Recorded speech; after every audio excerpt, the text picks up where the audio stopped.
मित्रांनो, तुम्ही सापांची शाळा पाहिली काय?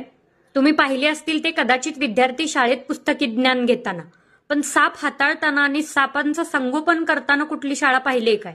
चला तर तुम्हाला दाखवते। ही आहे कोल्हापूर जिल्ह्यातील चंदगड तालुक्यातील मामासाहेब लाड विद्यालय ढोलगरवाडी। ही शाळा जवळपास 1966 पासूनच चर्चेत आहे। बाबूराव टकेकर नावाच्या एका सर्पमित्राने सर्पांचं संगोपन व्हावं आणि त्यांच्याबद्दलचं ज्ञान लोकांना कळावं, जेणेकरून ते उगाच जीवाला मुकू नयेत म्हणून एक सर्पोद्यान चालू केलं त्या या शाळेच्या माध्यमातून। जवळपास या शाळेतील प्रत्येक विद्यार्थ्याला सापांचं ज्ञान आहे। प्रत्येक विद्यार्थी-विद्यार्थिनी साप पकडू शकतात। ते कोणत्या प्रजातीचे आहेत, विषारी आहेत की बिनविषारी आहेत, याचं सखोल ज्ञान इथल्या विद्यार्थ्यांना आहे। इतकंच नाही तर या शाळेमध्ये जवळपास 70 पेक्षा अधिक प्रजातींचे साप आढळून येतात।